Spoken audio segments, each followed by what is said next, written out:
It's Gord, your hurtin' hippie, and he's cooking today. Yeah, I'm making a variation on what my family calls Grandma's macaroni. Used to be a roast macaroni. It was something that was made in the oven. First made on the stovetop and then the oven. I'm only doing the stovetop part of it because I'm cutting out the cheese. I'm not cutting the cheese. I'm cutting out the cheese. No more fart jokes, friends. No more fart jokes. Seriously, watch. There'll be a little bit of a noisy montage of me doing some cooking. Then there'll be me describing what I'm doing, and maybe a little bit more of clips. And then at the end, we'll have a little taste test and see if the hippie can cook. You've seen some of my other stuff. I hope you enjoy this. Peace and cheers. Love and harmony.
So folks, this is my macaroni. I make spaghetti the same way, just a few different things. All I'm going to do is heat up all this meat. It was frozen at the time I was putting it, or at least not fully thawed. And heat up all these vegetables separately. Then I drain the beef because I don't want any of the grease from the beef. I don't mind oils, but not the beef grease. And I'm going to drain it, add the vegetables, and then I'm going to add a whole bunch of diced tomatoes and some crushed tomatoes. Kind of making my own spaghetti sauce. If it's spaghetti, I will add spaghetti sauce and a few other things like celery salt. For macaroni and beef, I don't like to do that. I like to keep it rather spicy and fun, because I used to make it and put it all together and bake it for a couple hours with cheese, but really not healthy. This is the more healthy version, and come on back in a little bit and we'll do a little bit more and we'll show you what it is at the end. Peace. Hey y'all, excuse the mess. This is how I look when I'm cooking. I have drained the beef. I have added the tomatoes. You can see that. Now, these are nicely sweated out. I don't want to caramelize them. I just wanted to sweat them out, give them a slightly light brown, and add them also. Now, I didn't tell you what exactly my recipe was. And that's because it's different every time. This is, turn off your burners.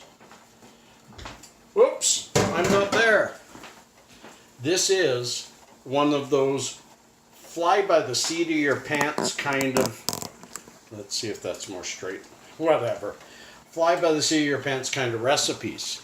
Definitely you want to start with a pound of burger, half a kilogram of chopped of ground beef. I usually use lean ground beef, but whatever you desire. I go with 2 big cans of diced or stewed tomatoes. Sometimes I get stewed and I cut them up myself. Sometimes I get diced, but it doesn't really matter a lot. 2 onions, a bunch of sweet peppers. Those were not hot peppers. Sweet peppers, 3 different types. It doesn't matter. Put whatever you want in. I put a couple onions. Sometimes I put shallots. Sometimes I don't. But I put a lot of different spices in. I definitely am one who loves the onion powder. Onion powder. Little bit of sriracha. I like that. I like the spice it adds. Always be careful with the sriracha. You can overdo it. And one of my favorites, I don't put it in as much because it gets caught in my teeth, is celery. Celery is such a nice salt that I get celery salt and I add that. But the most important thing with my spaghetti sauce or my meat sauce, the only difference being some actual tomato paste and spaghetti sauce store-bought added to this mixture makes it spaghetti sauce. This is just a meat sauce. Is the time I take to cook it. I always prepare this in the morning and I spice it up. I know approximately the spices I want in it. But taste testing at this time is pointless because I'm going to be cooking this for, let's see, it's 11 o'clock now, so I'll cook it for 5, maybe 6 hours. Very, very low heat. Now that I've put this all together, let's show you what it looks like. Isn't that just gorgeous? Now that I've put that all together and it's got a nice boil, I'm going to turn it way down to 2. Way down. And cover it up. And that's going to just simmer. Simmer and stir, simmer and stir. And after a couple hours, around 1, I'm going to taste test.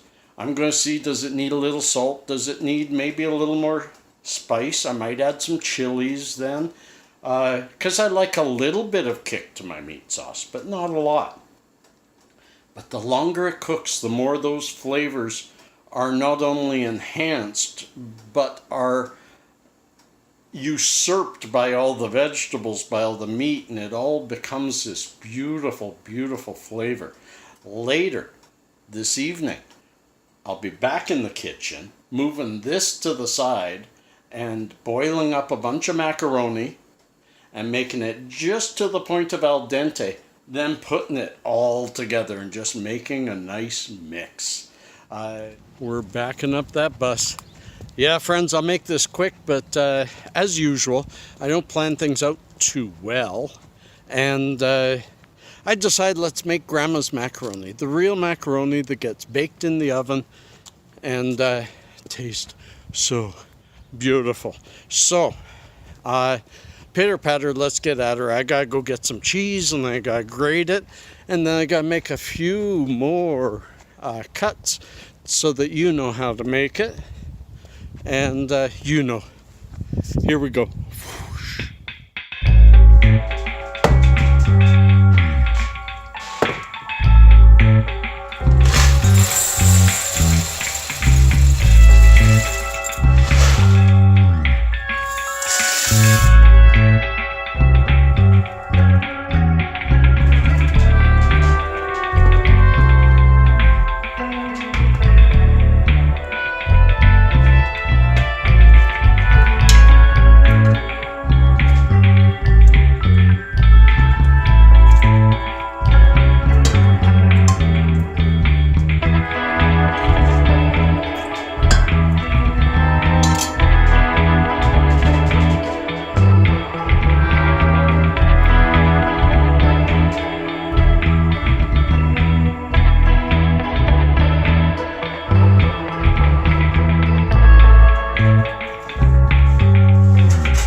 There we go. The final pièce de résistance. This is the taste test.